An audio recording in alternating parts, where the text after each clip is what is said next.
स्वामी सांगितलं समोर झालं विषय असं आहे की फतवे काढले जात आहेत आणि फतवे काढून मतदान करा असं विषय सांगितलं.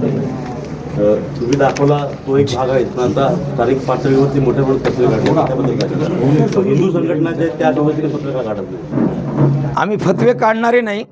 आम्ही अखिल भारतीय संत समितीच्या वतीने म्हणूनच आपल्याला बोलवलं आहे की लोकांना चांगला संदेश द्यावा मतदानाच्या दृष्टीने. आणि त्यांनी फतवे काढले म्हणून आम्ही फतवे काढणार नाही. पण लोक सुज्ञ आहेत, साधू संतांना मानतात आणि ऐकतात सुद्धा. म्हणून महाराष्ट्रातल्या तमाम जनतेला मी सांगू शकतो या ठिकाणी आज या माध्यमातून आपल्या माध्यमातून आपण विचारलं की फतवे काढतात. हे फतवे काढणं म्हणजे देशविरोधी काम करणं आहे. हे जिहादी मानसिकताचे लोक यांनी फतवे काढले. आणि म्हणून महाराष्ट्रातल्या तमाम जनतेला मी आव्हान करतो की आपण 20 तारखेला पवित्र काम आपल्याला मतदानाचं करायचं, जे राष्ट्रासाठी, भारत मातेसाठी, भगवान प्रभू रामचंद्रासाठी, वारकऱ्यांसाठी, जे सनातन धर्मासाठी जी पार्टी, जे दल, पक्ष आहेत अशा उमेदवाराला. आणि जे आमचं वर्तमान सरकार, जे पाठीमागचं सरकार होतं, यांनी खूप चांगलं काम केलं. दो टूक बात सांगतो मी, माझी भूमिका स्पष्ट करतो कारण संभ्रमात नको आपल्याला जायला. आणि म्हणून चांगलं काम जे करतात अभिनंदन केलं पाहिजे, त्यांचं आम्ही अभिनंदन करतो. आणि अनेक वर्षाचं जे प्रतापगडाचं अतिक्रमण असेल ते मागच्या महायुती सरकारने काढलं. मलंगडावरचं अतिक्रमण काही प्रमाणात काढलं, विशाळगडावरचं अतिक्रमण काढलं. गोमातेला 50 रुपये प्रतिदिन चाऱ्यासाठी सुद्धा अनुदान दिलं. गोमातेला राज्यमाता म्हणून घोषित केलं. आणि म्हणून असे जे मानवतावादी काम करणारे, वारकऱ्यांच्या बाजूने, सनातन धर्मासाठी जी लोक आहेत यांना समर्थन दिलं पाहिजे. आणि ही जे लोक फतवे काढणार आहेत हे देश तोडण्यासाठी यांचे मनसुबे आहेत, यांच्यावरती कारवाई झाली पाहिजे. हे कायदे कानून मानतच नाहीत लोक. आणि म्हणून मी पुन्हा एकदा या गोष्टीचा निषेध केला पाहिजे. म्हणून आज अखिल भारतीय संत समितीच्या वतीने या ठिकाणी आम्ही पत्रकार परिषद आपल्याला सर्वांना बोलवलं आहे. माझ्याबरोबर हरिभक्तपरायण विश्वनाथ महाराज वारिंगे, संघटन मंत्री आहेत अखिल भारतीय संत समितीचे महाराष्ट्र प्रदेशाचे. त्याचबरोबर आमचे आदरणीय पूजनीय शिवरूपानंद स्वामीजी महाराज कोकण प्रांताचे मंत्री आहेत अखिल भारतीय संत समितीचे. आणि अनेक आमचे कीर्तनकार, साधू संत या ठिकाणी. आमची भूमिका स्पष्ट आहे. जे धर्मासाठी, राष्ट्रासाठी, मानवतेसाठी, जे वारकऱ्यांसाठी काम करतात माणसं, गोमातेला मानतात, गोमातेला राज्यमातेचा दर्जा देणं खूप सर्व साधू संतांनी अभिनंदन केलं आणि आम्ही कौतुक करतो. म्हणून असे पवित्र काम करण्यासाठी त्यांना संधी दिली पाहिजे. म्हणून आम्ही समर्थन करतो त्यांना. आणि लोकांनी त्यांना सपोर्ट करावं, त्यांना भरभरून प्रेम द्यावं, वोट मतदान करावं. मतदान ही पवित्र प्रक्रिया आहे. आणि म्हणून आम्हाला बिलकुल संकोच वाटत नाही. हे देशविरोधी कृत्य असं आपण म्हणतात, मग याच्या संदर्भातली काही सरकारने कारवाई करावी? बिलकुल बिलकुल हां, बिलकुल बिलकुल बिलकुल. याचे जे मी अगोदरही सांगितलं हे देशविरोधी काम आहे.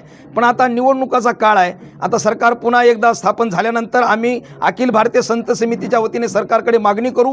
हे तुकडे तुकडे गँगवाले लोक आहेत. अहो, हे कानून मानतच नाही, तो हे संविधान मानतच नाही. संविधानचा आदर सन्मान आम्ही करतो, डॉक्टर बाबासाहेब आंबेडकरांचा आम्ही सन्मान करतो. पण ही लोक खुलेआम आपल्याला जर एक एक नियमावली जर वाचून दाखवली ना तर आश्चर्य वाटेल. हे कुठले कायदे कानून मानतच नाही. वक्फ बोर्ड नावाचा प्रकार जो आहे, कायदा आहे, FIR करू शकत नाही. आपल्या घरावरती, मंदिरावरती, आश्रमावरती नोटीस काढतात डायरेक्ट की आमची जागा आहे म्हणून. राष्ट्रपती भवन असेल, लोकसभा सदन असेल, हसू येत आहे, आश्चर्य वाटतंय, आतून वेदना होतात, दुःख वाटतंय. कारण एका समाजाला वेगळा न्याय, दुसऱ्या समाजाला दुसरा न्याय असं चालणार नाही. म्हणून आम्ही सरकारकडे वारंवार मागणी आहे की या देशामध्ये समान नागरी संहिता कानून, समान नागरी संहिता, कॉमन सिव्हिल कोड आला पाहिजे. आणि येणाऱ्या काळात येईल, ते नक्कीच येईल. आणि म्हणून असे जे सरकार आहेत त्यांना समर्थन केलं पाहिजे, चांगलं काम करणाऱ्या सरकारला. म्हणून महायुती सरकारला आम्ही समर्थन करतो आणि लोकांना आव्हान करतो की यांना भरभरून मतं द्यावीत आणि अशा लोकांना सत्तेत बसवावं. माझ्याबरोबर अनेक कीर्तनकार, साधू संत आहेत, हे सुद्धा या ठिकाणी बोलत आहेत. मी अखिल भारतीय संत समितीचा कोकण प्रांताचे सहमंत्री आहे. तर आता मगापासून पत्रकार फतवे बोलतात. आमच्या हिंदू संस्कृतीमध्ये साधू संतांचा आव्हान, आदेश, नम्रता हीच पाळली जाते, लक्षात ठेवा, समाजाकडून राहायला. आणि ज्यांनी फतवे काढलेले आहेत त्याच्यावरती आम्ही देशद्रोहाचा आम्ही अखिल भारतीय संत समितीच्या मार्फत आम्ही देशद्रोहाचा खटला त्यांच्यावरती लागू करावा अशी आम्ही अखिल भारतीय संत समितीच्या मार्फत आम्ही मागणी करत आहे. साहेब, आपण बघित असाल की मुल्ला मौलवी आज त्यांच्या समाजाला आव्हान करीत आहेत.